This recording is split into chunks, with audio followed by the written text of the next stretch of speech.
Hello friends, D लाल art classes में आपका स्वागत है।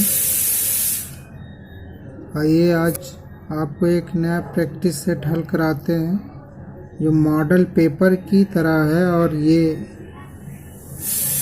टीजीटी आर्ट की दृष्टि से काफ़ी महत्वपूर्ण प्रश्न आपको यहाँ से मिले जुले प्रश्न मिलेंगे। ये भारतीय कला और पाश्चात्य कला के मिले जुले प्रश्न इसमें हैं। आइए देखते हैं 71 नंबर प्रश्न से 100 नंबर प्रश्न तक आज हल करते हैं। ये आपके सामने है कौन सा 71 नंबर, कौन सा निर्माण मृतकों की कला का अंग नहीं है। मृतकों की कला कहाँ पर थी? मिस्र में थी। तो उसी के बारे में पूछ रहा है कौन सा निर्माण मृतकों की कला का अंग नहीं है। तो वहाँ पिरामिड में होता था, मस्तबा भी होता था और मकबरा भी होता था। ये आवास नहीं होता था। ऑप्शन डी सही है, आवास नहीं होता था। अगला है पाब्लो पिकासो किस शैली के लिए प्रख्यात है? ये अमूर्त शैली के लिए प्रख्यात है पिकासो, अमूर्त शैली। बी ऑप्शन सही होगा। 73 नंबर प्रश्न है चरम पुनरुत्थान कालीन बेसित का प्रथम प्रमुख चित्रकार किसे माना जाता है? बेसित जो लिखा है बेनिस है, ये बेनिस का। ये टिशियन था, टिशियन, ये बेनिस का था। ऑप्शन ए सही होगा। अगला है राजस्थान के किस क्षेत्र में बापूजी की कथा को फड़ पर लाल व हरे रंगों में चित्रित किया जाता है और भोपा लोग उस कथा को लोकवाद्य रावण हत्ता पर गाकर वर्णन करते हैं? तो ये भीलवाड़ा में था। भीलवाड़ा में प्रचलन था बापूजी की फड़ पर। देखा, ये एक लोक चित्रकला थी, लोक कला थी, लोक कला का ये लोक कला थी जो भीलवाड़ा में प्रचलन में थी। ये वहाँ पर इसका प्रदर्शन किया जाता था। अगला है मिस्री लिपि को या मिस्र की लिपि को समझने में किस वस्तु की सहायता ली जाती थी? ये रोजेता शिला से लिपि आसानी से पढ़ी जाती थी, वही पूछ रहे हैं। निम्नलिखित में से कौन सा सुमेलित नहीं है? तो ये रामपुरवा में बैल, रुमनदेई स्तंभ घोड़ा सुमेलित है ये दोनों। सारनाथ स्तंभ से क्या है? सिंह मिले हैं, 4 पीठ सटाए, चारों दिशाओं में बैठे हैं सिंह। राजगृह स्तंभ गाय, ये ऑप्शन सुमेलित नहीं है, डी। बाकी ये तीनों सुमेलित हैं, यही 3 इम्पोर्टेंट भी हैं, यही पूछा जाता है। अगला है अहमदाबाद में मिली बसंत विलास पटपत्री जो अभ्रंश शैली की है किस सदी की है? तो ये 16वीं सदी की है। ये देख लें 16वीं सदी की है। फिल्म रंगरसिया निम्न में से किस कलाकार के जीवन पर आधारित है? इम्पोर्टेंट प्रश्न है, आया हुआ है ये। तो ये राजा रवि वर्मा बहुत महत्वपूर्ण चित्रकार हैं। राजा रवि वर्मा पहली बार तैल चित्रण राजा रवि वर्मा ने शुरू किया था भारत में। तैल चित्रण राजा रवि वर्मा के बारे में पूरा पढ़ लें। पोस्टर चित्र इन्होंने शुरू किया था और घर घर में जो देवी देवताओं के पोस्टर चित्र बने होते हैं ये राजा रवि वर्मा की देन है। अगला है कुल रागनियों की संख्या कितनी है?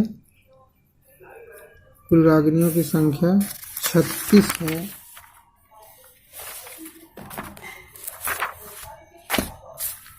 ये है 36, ऑप्शन सी सही होगा। कुल संख्या कितनी है? 36 है। फिरदौसी के शाहनामा की चित्रित प्रतियां तैयार की गई थी, कब की गई थी? तो ये बी ऑप्शन सही होगा। 13वीं और 14वीं शताब्दी में तैयार की गई थी। जापान में बौद्ध कला का स्वर्ण युग कब था? तो ये नारा काल में था। ये शासक थे, उनके काल में था। अगला, इनमें से जर्मन दार्शनिक कौन है? तो ये ऑप्शन सी बामगार्टन है। बामगार्टन और किस लिए प्रसिद्ध हैं? सौंदर्य शास्त्र के जनक हैं ये बामगार्टन। 2 तरीके से यहाँ से पूछा जाता है। सौंदर्य शास्त्र के जनक कौन है? बामगार्टन, जो जर्मन दार्शनिक थे। अल्बर्ट ड्यूरर भी जर्मनी का था, लेकिन ये चित्रकार था। दांते जो है ये इटली के थे। ये बामगार्टन और अल्बर्ट ड्यूरर ये महत्वपूर्ण है। दोनों जर्मनी के ही थे, लेकिन ये दार्शनिक थे, ये चित्रकार थे। ये सौंदर्य शास्त्री हैं बामगार्टन और दार्शनिक भी हैं। अगला है, तैल चित्रण का माध्यम कौन सा है? अलसी का तेल इम्पोर्टेंट है, बहुत बार पूछा गया है।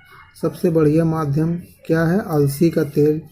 अगला है, चित्र सूत्र में चित्रों के कितने प्रकार बताए गए हैं? 4 प्रकार बताए गए हैं चित्र सूत्र में। चित्रों के प्रकार, तो चित्र सूत्र पढ़ेंगे तो वहाँ आपको इनका वर्णन मिलेगा। 4 प्रकार के चित्र होते हैं। अगला है, भारतीय रिजर्व बैंक नई दिल्ली स्थित यक्ष यक्षिणी स्थापत्य किसके द्वारा बनाया गया है? रामकिंकर बैज।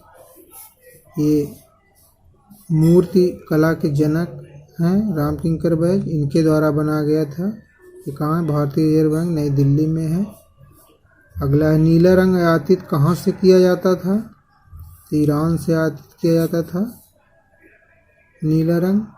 अगला है, 64 योगिनियों का मंदिर कहाँ पर है?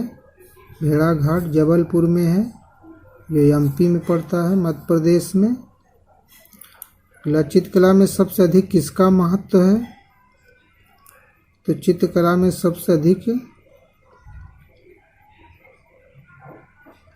रंग का महत्व है। अगर चित्र में पूछा जाए तो रेखा का महत्व है। अगर चित्रकला में पूछा जाए तो रंग का सबसे अधिक महत्व है। दोनों अलग अलग चीज़ें हैं। अगला है, जल रंगी वास पेंटिंग जो जल में कितनी बार डुबाना चाहिए? तो ये कितनी बार डुबाना चाहिए? ये प्रश्न आया हुआ था टीजीटी 2013 में, यूपी टीजीटी में। ये जो है आवश्यकता अनुसार होगा। ऑप्शन डी सही, आवश्यकता अनुसार डुबाना चाहिए। चित्र में प्राण आता है, प्राण किससे आता है? लय से। लय से प्राण आता है। चित्र में प्राण तभी आता है जब उसमें लय पैदा हो। अगला है, जमुना देवी किस प्रकार की लोक कला से संबंध रखती हैं? जमुना देवी लोक कलाकार हैं, इम्पोर्टेंट हैं ये मधुबनी से हैं। मधुबनी चित्रकला कहाँ थी? बिहार में थी। बिहार में मधुबनी जिला है, वहाँ पर विशेष प्रकार की एक लोक कला थी जिसे मधुबनी लोक कला कहा जाता है। उसी लोक कला से संबंधित जमुना देवी थी। निम्नलिखित में से जल रंग आर्द्र माध्यम नहीं है, तो ये कौन सा माध्यम है जो जल रंग या आर्द्र माध्यम नहीं है? तो ये पेस्टल है, ऑप्शन डी सही है। वाटर कलर में भी जल होता है, वाश में भी जल होता है, टेम्परा में भी होता है। पेस्टल रंग है जिसमें नहीं होता। आजकल इनमें से सबसे अधिक प्रचलित माध्यम कौन सा है? तो जल, तैल, बाटिक ये सब पुराने हैं। ये एक्रेलिक है जो सबसे ज़्यादा प्रचलन में आजकल है। अगला है, दिल्ली में स्थित लोटस टेम्पल कमल मंदिर इसे कहा जाता है, किस धर्म संबंधित है, इम्पोर्टेंट है, बहुत बार आया हुआ है, ये बहाई संप्रदाय से है, बहाई संप्रदाय संबंधित मंदिर है, बहुत चर्चित है। अगला है गुजराती शैली का बसंत विलास किसके समय का है, तो ये ऑप्शन ये सही होगा, अहमद शाह के समय का है ये। अगला है पौराणिक रूप से प्रथम चित्रकार कौन है, तो प्रथम चित्रकार पौराणिक रूप से ब्रह्मा को माना जाता है, ये पौराणिक रूप से प्रथम चित्रकार है। और प्रथम इंजीनियर कौन है पौराणिक रूप से, ये विश्वकर्मा भगवान होंगे। और ये चित्रकार पौराणिक रूप से प्रथम कौन है, ब्रह्मा को माना जाता है। अशोक के किस अभिलेख पर मयूर की आकृति है, तो ये ऑप्शन डी नंदनगढ़ में मयूर की आकृति है।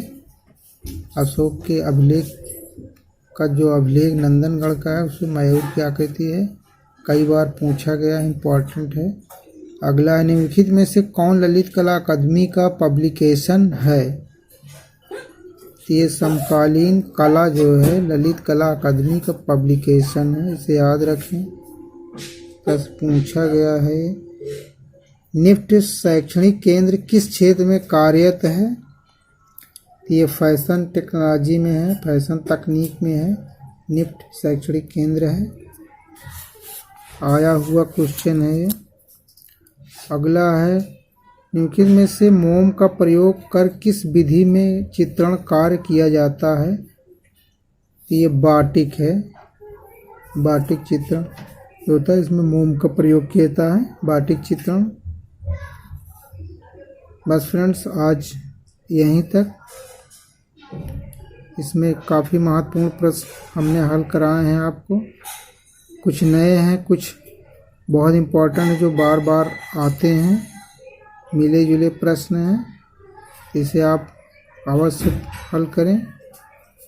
और अगर ये वीडियो आपको अच्छी लगे तो इसे आप शेयर ज़रूर करें। थैंक यू, मिलते हैं अगली वीडियो में।